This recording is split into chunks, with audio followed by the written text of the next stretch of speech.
Well, thank you all for joining. I really appreciate everybody sitting in on this panel. It's an important topic, workforce development. It's something that we hear a lot about, potentially in the news. We don't really talk about some of the things that are going on and some of the things that might be happening. So I'm going to go on a longer solo in a moment, but I wanted to just introduce my two co-panelists. Right next to me is James Niedermeier, from principal for Tech Valley High School. James, you were previously a principal at Red Jacket? Yep, Red Jacket, which is a more traditional school. So Tech Valley, for those of you who aren't familiar, is a regional public high school on the SUNY Poly campus. So we have a very small number of students, 130 students, but they're from about 31 different districts. And you are currently going to Sage College right now as well for your? Yep, so I'm working on my doctorate at Sage in educational leadership. Cool. And next to you is Ethan Sprissler from Excelsior College. Yes, hello. Ethan, tell me a little bit about Excelsior, although I'm thinking a few of the students are already... Excelsior is an entirely online, regionally accredited school. We have programs all across the spectrum. I'm in charge of the cybersecurity program. We have just a few hundred students enrolled in that. It's off the ground. We are a center for academic excellence, so we are in compliance with DoD guidelines. I also run the IT program, which is quite a bit larger. I have 1,500 to 2,000 students, a lot of which are military in background, either active service or veterans. I would say maybe a third. I'm also a faculty member at the University of Albany in the business program, where I also teach cybersecurity, business intelligence, that sort of thing. I noticed on your biography, you sent over to me that you have a master's in philosophy. I have a master's in philosophy of religion. I have a master's in information science, and I'm also working on my doctorate in informatics, specializing in encryption. Well, so when the numbers get higher, does it become like a religion with encryption? It can. Boredom leads to introspection, and sometimes work gets done. Well, good. So I'm Ryan Spelman with the Center for Internet Security. Some of you may know us from the other presentations. We had some of our staff come in and talk about what it's like to work in our SOC. But for those not familiar, we are a nonprofit organization actually located across the river in East Greenbush, New York, where we serve to protect all 50 states, as well as issue a lot of best practices and other guidances. So from that perspective, I'll kind of set the stage here. We're going to kind of, each of the individuals to my left here, we'll talk a little bit about their perspective. But first, let me set the stage about workforce. As you saw in the description, there's a significant gap here. You know, you're all here to learn more about cybersecurity, or as cybersecurity professionals yourselves, try to pick up different lessons. I think you know that there is a shortage of people with your knowledge in the marketplace. It's projected that we'll be over 2 million people shy come 2021. And that number continues to go up as we fail to fill the gaps we need to with regards to the future of our workforce. And this is critical because as the cyber threats continue to grow, we don't have the people that we need in place to deal with it. So we have increasing cost of attacks, we have increasing cost of breaches, we have a situation where if you have to think about this from the point of view of law enforcement, it's as if we have more crime but less cops. We have more fires but less firefighters. We have more disease but less doctors. And that number continues to travel exponentially one way or the other. So how do we confront this? There are a lot of national standards to help you on this one. There are the NICE standards, which are issued by NIST, which NICE is a great name for really what is a career pathing. There's a lot of different funding and grant programs to help people get into cybersecurity. There are programs that are being used to help fund educational programs to help people get into cybersecurity. But ultimately, the challenge we face is one where people need to think about their career, people need to think about what they want to do with their lives, and see cybersecurity as an avenue to be successful in. Cybersecurity jobs, as many of you know, pay very well. They can sometimes pay as much as $70,000, $80,000 right out of college. The average salary in DC for a cybersecurity professional is $116,000. So these are jobs that are not, jobs to sneeze at. These are jobs with high demand, high availability, and potentially remote work capabilities. Potentially the ability to work at your own schedule in the clothes that you desire. I'm wearing a suit and tie here because I failed to get the memo about this audience here, but next time I'll wear my Metallica t-shirt. The audiences that we work with regards to cybersecurity, it's a very relaxed workforce. So why are not more people getting into it? Why are we failing to fill this gap as time goes by? So I'm going to let James and Ethan kind of talk a little bit about some of the thought process with regards to what different organizations are doing to fix this. And then I'll have a couple questions for them. And then I'm going to turn it over to you guys in the audience to ask questions. Ultimately, the lesson that I want you to take away from this is that, our community is taking action. Both James and Ethan will speak to things that they're familiar with, whether it's their own institutions or the businesses they work with that are looking to hire and bring more people into the STEM and cybersecurity fields. But also, you'll have ability to think about how do you look at your own career path and where can you fit into the cybersecurity industry. Whether you're trying to break in, transfer, move around in this space, there is no shortage of opportunities and no shortage of demand for people like you who get cybersecurity. So, James, why don't you tell me a little bit about Tech Valley High and the audience here, about what's going on there and some of the things you see in terms of how people are trying to get more kids into STEM and cybersecurity at the high school level. Sure. So I'll back it way up and just tell you a little bit about me. And so I started my path in education as a kid who wasn't, like, demographically speaking, wouldn't have been anybody that somebody would have pegged to be a principal of a school or maybe even a graduate of a school. And certainly not a doctoral student, somebody who's running an organization like Tech Valley. So I'm pretty blessed. But just to tell you about, like, from that perspective, as a student, when I was in high school, if I think about, from my limited perspective of the menu of jobs that I knew existed, I knew of about 3. So I knew that my mom worked in a grocery store. I knew I didn't want to do that. And I also knew what my teachers did because they were the people that were in front of me every day. And so the thing that I ended up choosing between wasn't between cybersecurity and all these other fields and education. It was really between, did I want to work retail or in a grocery store, or did I want to work in education? Because those are the 2 things on my menu. And so really, it's been my goal as a school administrator to try to make kids' menus as broad as possible so that they are exposed to all of these different fields. And so I did that as a principal at Red Jacket in Western New York. We had some business partnerships. And really, those are pretty limited in scope. So if you read the literature on school business partnerships, you'll find that a lot of people, a lot of them are pretty shallow in terms of what they're actually accomplishing. So they're kind of like more of a glossy thing to put on a brochure than an actual meaningful partnership that's causing something to change. At Tech Valley, it's not really like that. So Tech Valley, one of the institutions that helped found Tech Valley was this organization that we have in-house, which is a business alliance made up of 35 different businesses. And those 35 different businesses cover a lot of different grounds. So Ryan's on our business alliance, Tyler on the hallway is also on our business alliance, but we have people from lots of other different fields and higher ed and nonprofits. And the goal of these folks is really to advise us on the curriculum that we teach. So they're not just there to, like, put it on their resume that they have done some kind of community outreach. They're actually there to advise us on what we do. And we don't ask them for money or anything like that. All we're looking for is insight into what we should be teaching that's relevant to the world that we live in and the community that we're in. And so they provide us with that. And they can work with us in lots of different ways. So they can come in to speak with our kids.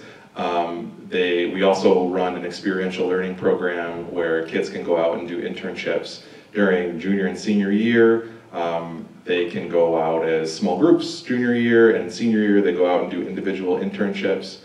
And freshman and sophomore year, we bring kids out during that time period to see what different businesses look like.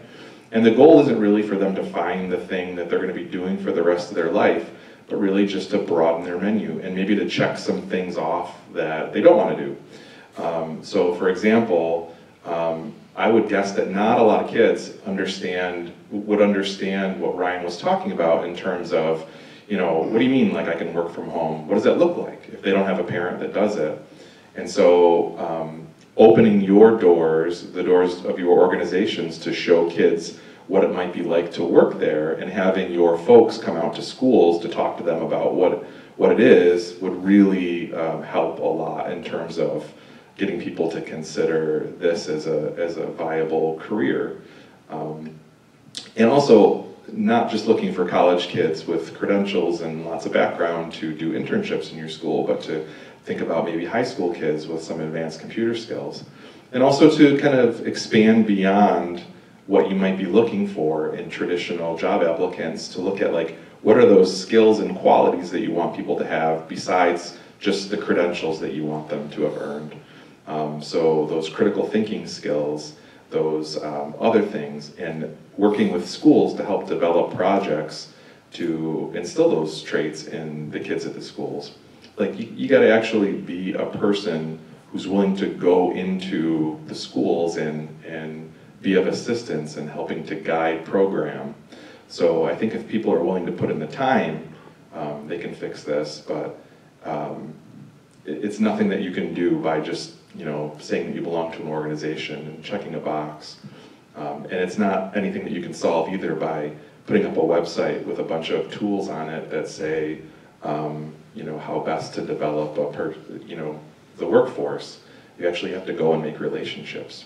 And so that's what I would encourage, is that people, find a person like me in their community and make a relationship with them that you can use to kind of have an impact directly on kids.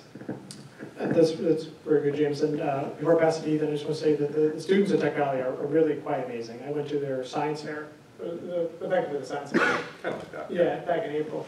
And it's amazing, like, genetically modified corn and drones and solar panels and just a really talented bunch of students. So if you get an opportunity to participate or learn more about this program, or if you know someone who's a STEM, a student who's interested in STEM and getting more involved in the program, definitely recommend Tech Valley High School.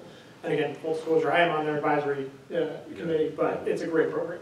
Ethan, and how does higher ed, especially in Italy, I mean, you sit on a unique point because you actually lecture at Student Albany, as well as at Excelsior, which is a more virtual university as opposed to physical university. So how is higher ed really approaching this challenge of bringing kids into cybersecurity, or people into cybersecurity? I can speak more directly to the Excelsior model, since that's the one that I'm overseeing. We are really picking up where secondary education leaves off. We would hope for things along the lines of what you were asking for, where normalization of this sort of job, of cybersecurity jobs, at a young age, to make it seem like something that anyone can aspire to, that it's a normal job. From our perspective, we're taking people, non-traditional students that aren't stepping directly into a four-year school. We're looking at students that hit two-year schools and then they want to learn more. They want to make sure that they can get a promotion after they start that cybersecurity job. They want more skills, a better or more diverse, well-rounded background before they sort of confine themselves to one aspect of cybersecurity. We are taking those students and we are helping them finish their degrees.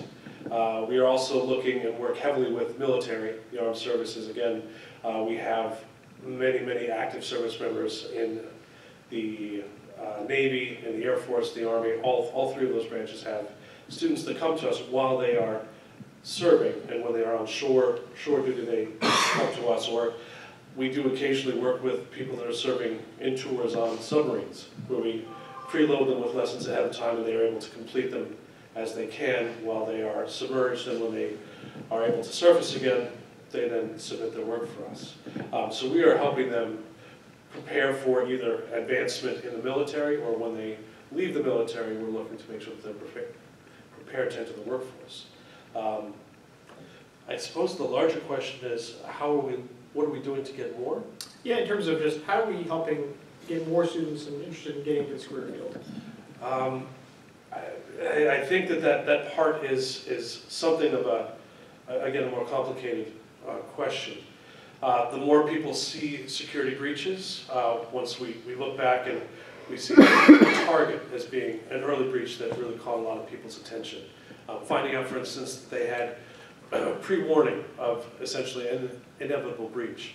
Or we look at breaches like Ashley Madison that became popularized with the television show with, oh my gosh, the comedian from The Daily Show. From Jon Stewart? Jon Stewart, but his protege. Trevor Noah? Not Trevor Noah. Stephen Colbert. Not Stephen Colbert, the British one. John Oliver. That's it. Yes, the John Oliver Show, where he did a long skit. He did about 15, 20 minutes with, about Ashley Madison and how it really affected a particular town in Canada where they had something like 1 in 5 married people were on that website, which when the people that were using Ashley Madison to meet someone else, when their client list was revealed, it put a large number of people in jeopardy, at least their relationships in jeopardy. Those seem small, but then when we look, we move on to Equifax, where we have millions of people that were exposed. Once these stories, once these exposures become real, and they see them in the media, they read about it on Facebook or Twitter, or they see it on the television, that at least puts into the public mind that security is an issue, that we need people on the front lines that are doing something about this. Higher education is really, we're playing a game of catch-up. These problems had existed prior. There was notice that there was a wave, a tsunami coming of these issues. In 2008, 2009, there was an unfunded mandate that suggested that, for instance, all critical infrastructure have a cybersecurity program in place, that we had cybersecurity professionals in place, that we have procedures and policies to make sure that everything that our civilization essentially relies on is safe. That's great. What didn't happen is that we didn't tell students that, hey, we have jobs for you going forward. Granted, at the time, the economy was in the tank. And right now we have unemployment that's hovering around 4%. So it's difficult to take people that already are comfortable and telling them that now is the time to transition. But for those that are more forward-looking, if we can get teachers in high schools, or even better, middle school, or even parents involved early, and tell them that there are professional jobs out there that pay well. Schooling helps. It's not always required, at least not to gain the entry-level positions. And you don't need to work the traditional route. You don't need to spend 4 years in school. You can start with 2 years, or you can start right out of high school. You can dip your toes in, and we can use your skills, your talents, your nativeness to the digital environment to help forestall any future big crises. That's a good segue to one of my first questions for you guys, and I'll start with Ethan, actually. We'll work that way. Okay. If there's one thing, especially as a cybersecurity practitioner yourself, if there's one thing you wish somebody pursuing this career field knew going into it, what would that one thing be? I would say, I would make sure that they knew that it is not all, the jobs no longer all strictly under the rubric of, or the heading of computer science. That there are application-based practitioners, that we need people that are familiar with sets of tools that are in common use, that are able to both monitor and sort of prevent, keep an eye on the systems that we have in place. And there are people that we have that are on the forefront of research, that they're looking for new malware that's being produced. We're looking for more structured approaches overall to protecting our infrastructure from attack. Commonly, when I talk to students, they think, oh, I don't have enough math. You know, I haven't taken Calculus 4, or I don't have this, that, and the other thing. I don't have the rarefied skill set that will allow me to do this. But instead, we have practitioners who reliably use tools on a day-to-day basis. They're using dashboards to monitor system traffic. They're not getting down into the nitty-gritty of what's happening at a packet level, but they can see that there are problems building up, and they can address resources where they're needed. And those people are needed just as much as the deep research guys. And just like Google is changing their modus operandi for hiring, they need people that can work on teams.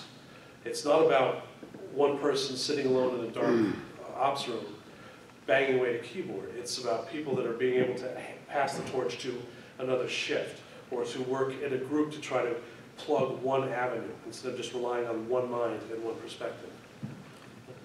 So, to follow on to that one, James, you know, I know you work with a lot of employers, especially around STEM, some cybersecurity hiring. How are they approaching this? You know, as Ethan said, that there's more than just dark rooms and keyboards and hoodies. You know, how are they approaching this broader need to get different types of people to look at this? What are some of the things you see some of the industry players doing?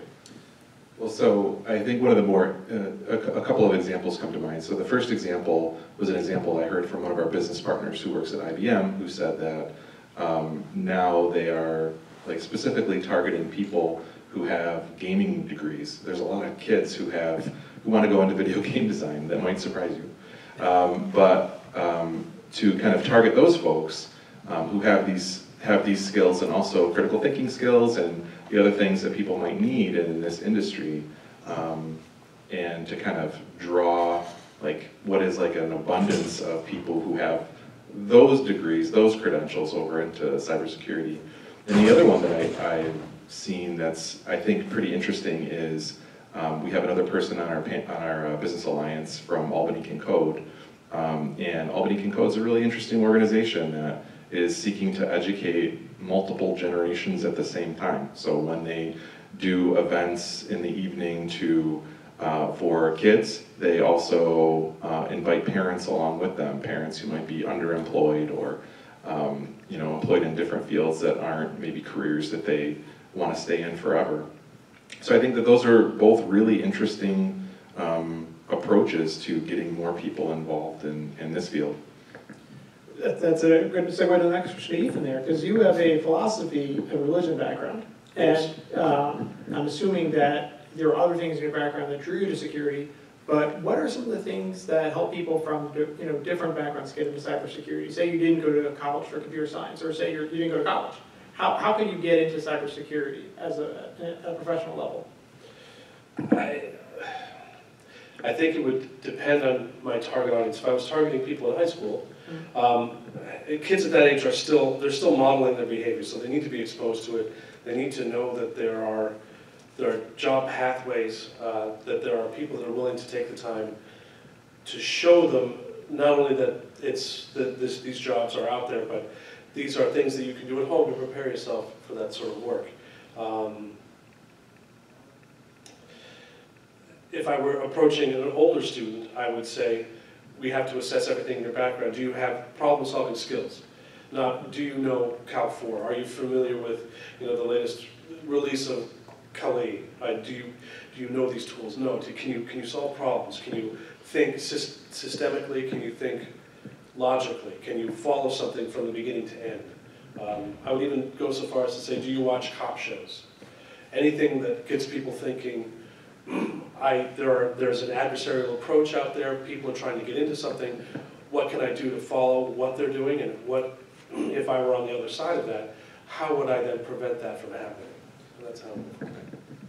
Just as a way to follow up on that, so secondary education has really done a pretty bad job of teaching anything beyond what the typical core academic subjects might be. So one of the things that we do that's a little different, and other project-based learning schools do too, is we explicitly teach like so-called 21st century skills to kids and also assess them on those skills and report those skills out. And so for example, even more than focusing on technology, we focus on collaboration, communication, technology and information literacy, and agency and self-direction. So we grade those things on every single project that we do. We put them on report cards. We specifically teach skills that are related to those outcomes, and we even tell colleges how kids do in those areas. And we had to develop standards of our own because New York State hasn't provided standards for those things.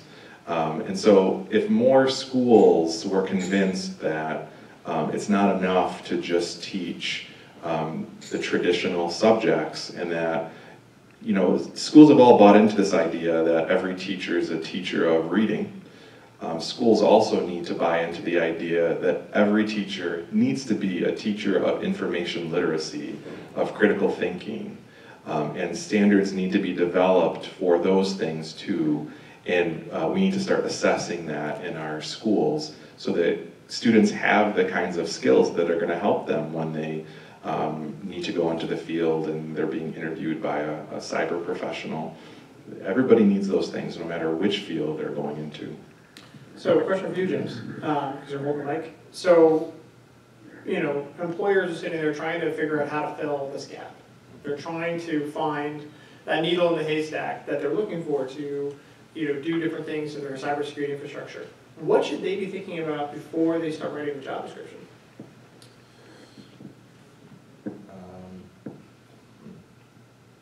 So that's a good question. So what should they be thinking about before they start writing the job description? I guess their end goals. Like anytime you write a job, anytime you're looking for somebody, what are your goals? And so is your goal to find somebody who's already fully cooked, or are you willing to put the time and effort into training those people? So I think a lot of times businesses look at educational institutions as being the sole provider of the training that students that their employees are going to need. And so they try to push their training responsibilities down to an educational level. Like as long as I get somebody with this degree, they're going to have all the training that they need. And that's just not the case. And so you're going to need to put the time in. So what are the things that you can't train yourself that you need people to have? So I would say first look at personality characteristics and interests and things like that, and then secondarily you look at the actual skill things that you can teach them later on. Okay, great. So Ethan, quick follow kind of question on that. So how do we? So it's a two-part question, and then James, you can also chime in as well too. How do we attract people from different career fields to cybersecurity? How do we help them bridge the gap? I'm thinking like someone who's an English major, right? They're interested in cybersecurity, they watch a lot of cop shows, they realize that being an English major may not have the most lucrative job opportunities attached to it. Nothing to offend anybody who's a journalist in the audience. You're an English major? Okay, there you go. So, they're looking to transition to cybersecurity. What are the ways they can do that, and how do we attract more people from these different backgrounds, and not just the English majors of the world, but people who didn't go to college, not from traditional households, differing backgrounds? How do we attract different people to this field? So it's not just guys in hoodies and coding. Like attracting anything, or attracting people to any discipline, you need to find people where they're at and speak to them in the language that they're familiar with. So if I were trying to reach out to English and philosophy or writing intensive majors, I would say that it's good if we can catch these people. It's better if we can communicate how we caught this particular person and the methods that we used to catch this particular person, or we identified this particular intrusion, this breach, and communicated that in language that people can understand, both to replicate our success so that other businesses could protect themselves, also how we can better relate that to the media and put these breaches in terms that people can understand. Talking about millions of people, when we're looking at the loss of maybe Social Security numbers, the number's so big and you think to yourself, I don't really understand how that could pertain to me. When you talk about things like Social Security numbers in terms of being used to, for instance, open up credit cards, and how you could have your personally identifiable information stolen or borrowed to open up lines of credit, for example, then people start to see how that relates more immediately to them. For the more math and science-oriented folks, I think they can already see how our requirements would dovetail. I think the area that we're losing the most in are more of the creatives. I think we lose a lot from art. I think we lose a lot from the people in computer science that sort of have the spark, and they think that security is sort of a dead end for people that don't have a need for intuition or being able to take that leap of faith into trying something new.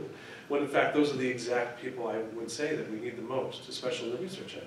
We need people that are looking at things outside of the box. Like how can we break into an air-gapped machine? How can we introduce Stuxnet? How can we introduce a virus into an Iranian nuclear facility without being able to approach that particular facility from the internet? We have to develop, say, a sub-operating system level, throw it on a particular device, and see what happens if we can get someone to walk in and connect it to the network. Not something a very straightforward person who's used to, again, just banging away at a keyboard until we find a solution would approach it. We need to speak to that need for creativity. And it's going back to my philosophy background, I would say there's a guy, Bernowski, who wrote a collection of essays under Science and Human Understanding. They're very short, but they articulate how much science relies on creativity. And if we can sort of refocus that in the minds of our students, I think we have a better chance of catching it. And I would also say that a lot of the problems that secondary education faces are our problems and are caused by our lack of willingness to sort of involve ourselves in the students before they get to us. We should be, and just to plug Excelsior, we just hosted a grant-funded Gen Cyber Camp where we taught 30 area high school and middle school teachers about how to teach their students about the principles of cybersecurity, things like strength of password. Don't share your password. We talked to them in terms of you wouldn't give your locker combination to somebody who's a friend today because they might not be a friend tomorrow and they might do something to your locker. You try to speak to them where they're at, and it's not an easy thing to do, and especially in academia, you know, when we use big words like anti-disestablishmentarianism, people fall asleep before I get to the end of the word. But if we use smaller words, again, if we can make up examples in Fortnite, for example, I know I could reach middle schoolers and high schoolers immediately. If we talk about social media, if we talk about Snaps or Instagram or applications that the kids are using today, the kids. Sorry. That's all right. I hit 40 and it was all over. We can at least show them that their interest in technology, while not directly applicable now, if they're able to sort of appreciate technology and understand that the creativity, the stick-to-itiveness that they display with playing video games, that can manifest later on with a little cultivation into a career in security. So yeah, so I think like coding has gone a long way to attract those kinds of people in terms of like different lower end user products like Scratch and all the Hour of Code products that are designed not for people who really know how to code, but for people who can who need to learn how to think, do kind of computer thinking. And so I think that cyber probably needs something like that. And then the other thing I'm thinking about is as a person in secondary education, if somebody like Ethan said that they wanted to partner with my school, I would immediately want to partner him with the computer science class.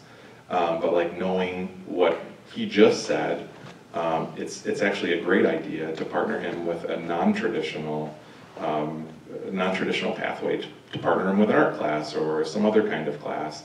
So maybe in forging those relationships, make sure to specifically tell people that it's not just the kids in the hoodies that you're looking for, but it's all the kids in the school.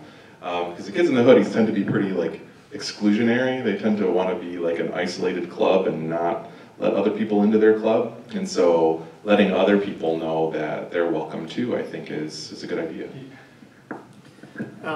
That's a good point. So I think, right now it is 35 past. So I want to open it up to the audience to ask any questions here. I think we're the last panel for the day. So, but we want to get the take from the audience in terms of what questions you guys have about workforce efforts going on, things that people may want to think about getting into this industry, or anything else that you've heard in this panel.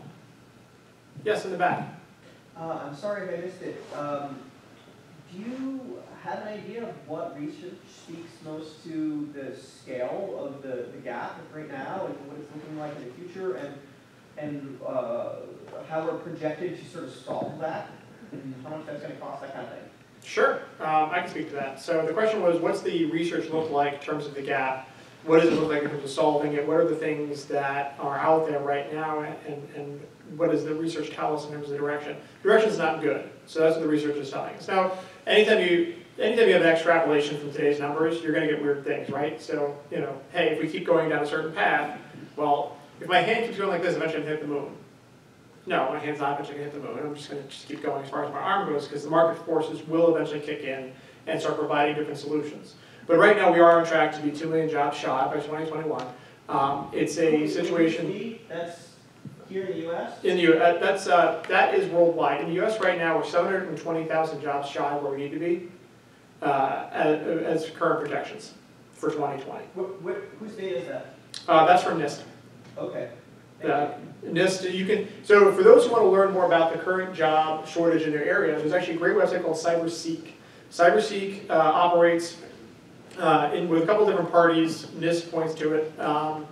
And basically the Cyberseek website shows you a heat map showing you available jobs in your area, not necessarily showing you the jobs, but the volume of jobs in your area, and then what is the projected gap there. And that's where a lot of the information in terms of today's data comes from. So also another thing that would probably be a positive step would be to have an event that's sort of like this, but with counselors, because counselors are always looking for other avenues to show their kids. And so to even have a room like this or show that heat map to counselors would be a really positive step. Well, and the other thing too is that, market forces, they play a role. I mean, as I talked about at the beginning, average salary in DC for a cybersecurity professional is $116,000. That's going to draw people in over time. I think there's a challenge though, is that it's not a field that people feel comfortable getting into, which is why we do need more people to have conversations about how to get different folks into this industry. We also need to broaden it. So only 9% of current cybersecurity professionals are female. If you look at the general population, that doesn't seem to math doesn't seem to work out. If you want to take a graphic from the accounting industry, so in 1950 there were only 800 certified professional accountants who were women. The accounting industry said, listen, that's a real issue. We really do want to get more women into this field. It's a field that we know that has needs and growth, and we need to fulfill that.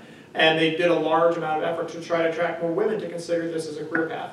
And it was very successful. I don't think we're not at parity, but we have gone a long way. I think there's 200,000 certified CPAs that are female in the United States right now. So it's a matter of identifying where we can bring in people who are currently not part of this conversation. As Ethan said earlier too about English majors, and as James said about, hey, we'll match them up with a computer science program, or maybe we should match them up with a history program. Maybe we should match them up with the arts program, or maybe the criminal justice program.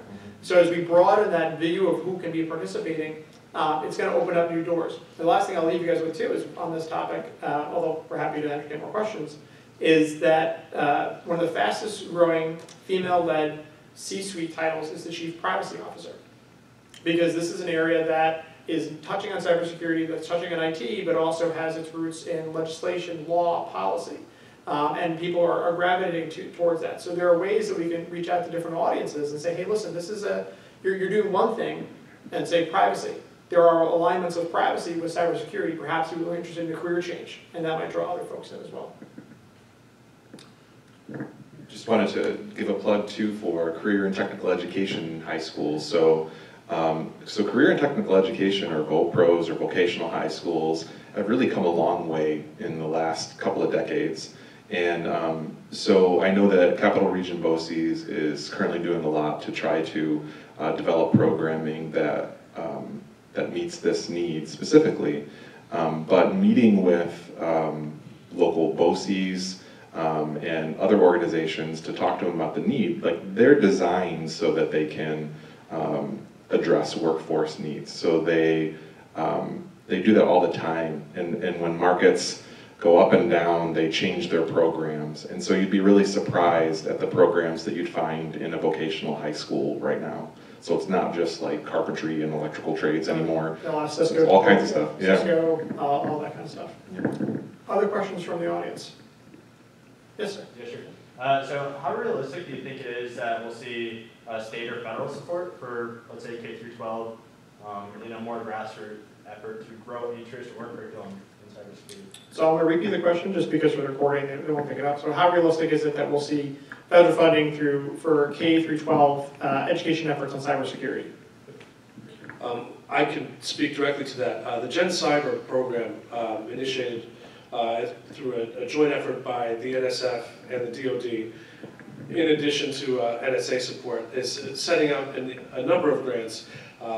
Last year, or this past year, there were 156 grants, earning on average about $90,000 to $100,000 each, in an effort to either teach middle school and high school teachers, or to reach out to K through 12 students directly at some camps. I know in South Dakota, California, they've already progressed to the point where, again, they have sleepaway camps, where 20, 40, 100 students are able to go and work on sort of intro-level coding skills or cybersecurity skills.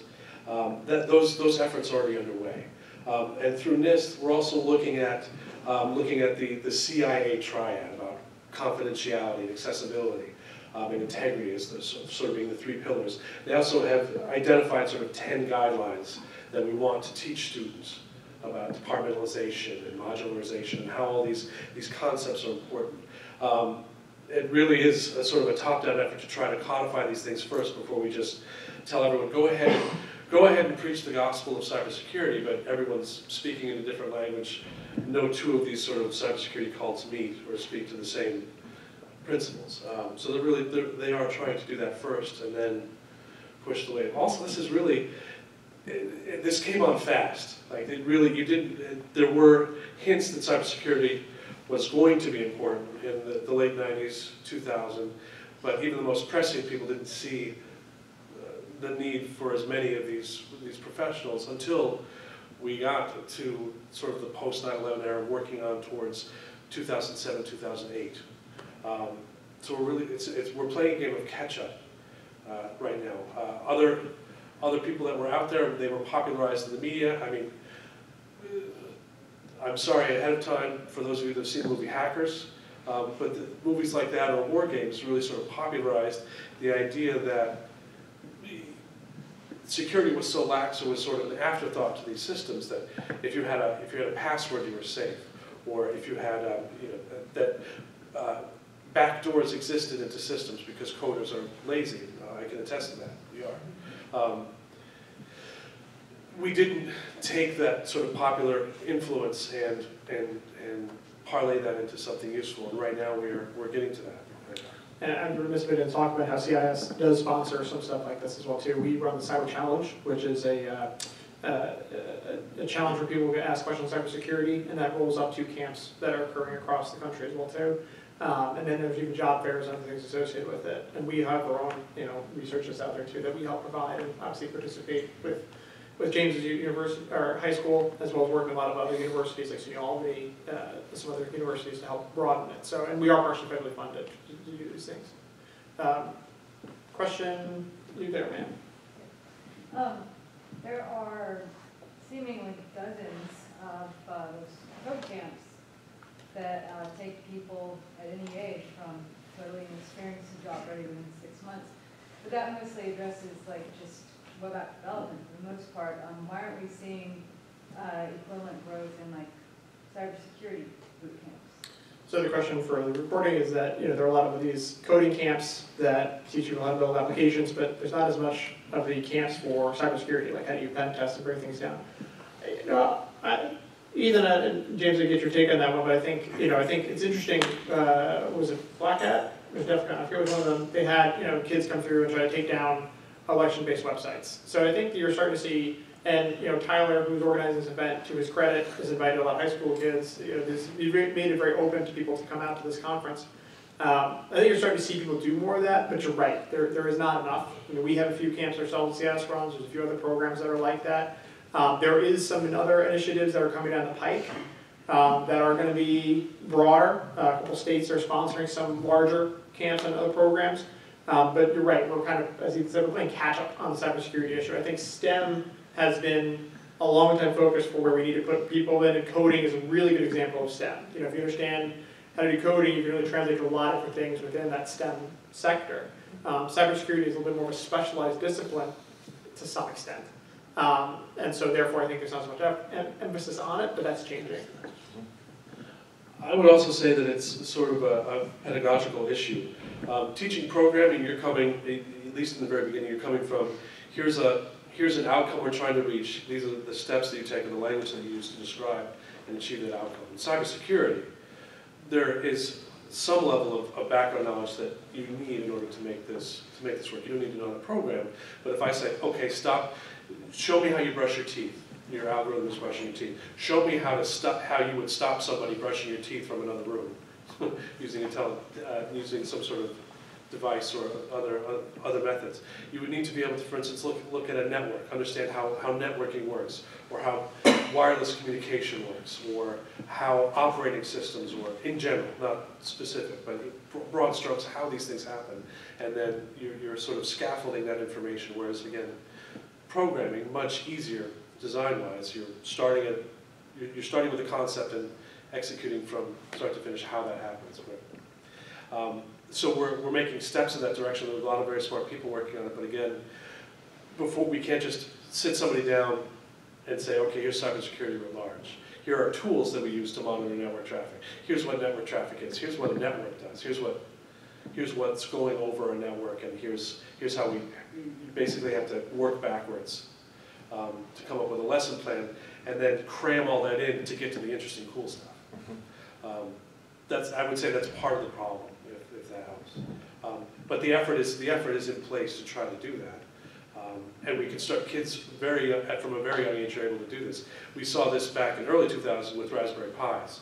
When they were first introduced in London, they were used first as like a platform for Python, but now that not now, but even then they were so cheap, you could network them together. You could simulate several computers on a network, and then you can try to attack and defend from there. Before I ramble too far on, there were other questions. Yeah, I think there's one other question in the back there. Oh yeah, I just wanted to know, would it be possible if I answered her question? It's because it's more profitable to be a bad guy than a good guy right now. And so, and the second part of that question is, I think the gentleman to my right has a question. Oh, I was just curious, Oh, the record show was crossed out. I'll answer my question myself offline here. All right, great. And we can talk offline. I think there's a lot of interesting concepts there. Anybody have any other questions before class is dismissed? Yes, in the back, sir. You've touched a lot on getting the younger generation in. Do you know of any initiatives to get the older generation in? Myself, I'm a little bit beyond this. I'm a little bit older. I've actually just started my education. Excelsior College. It's my whole job. Yeah. So the question is, how do we get the older generation interested in cybersecurity? And Ethan, I mean. Well, I think there's something to be said for that general question. You know, I find it daunting. So I'm getting ready to finish a 2-year degree, and I don't feel like I know enough, and I'm looking to go to a 4-year degree, and just looking at some of these jobs, and they're like, well, you need this, and this, and this, and this, and this, and Welcome to Imposter Syndrome. okay. It's everyone starting out or making a career change is going to feel the same way. Now, again, reaching for the stars and banking all of your hopes on one particular job, I want that job as the director of networks at Google with a 2-year degree. No. Your arm has to be extra long for that one.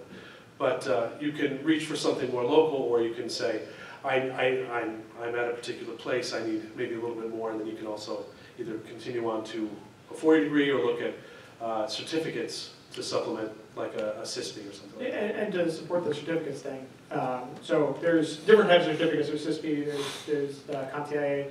I've taken the SANS certifications myself. And one of the things that's unique about SANS, which I kind of like, not necessarily unique, but it's an open book test. And they're the hardest open book test for certification I've ever taken in my entire life.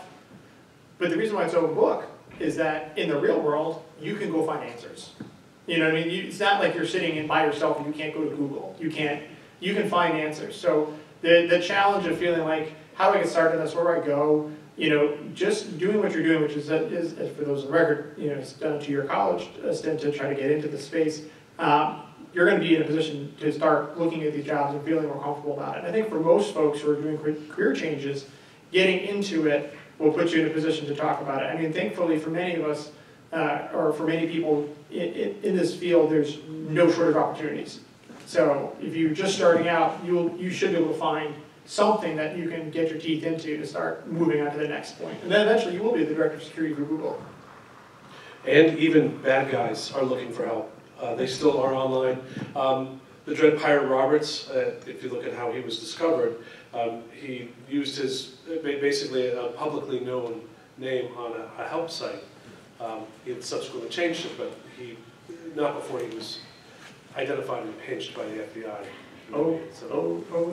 Drug parent profits. Yes. So we'll have to conclude now, just got the hand number there, but for folks sticking around, James, Ethan, and I will be here for a little while, and thank you all for joining for this great panel. Thank you.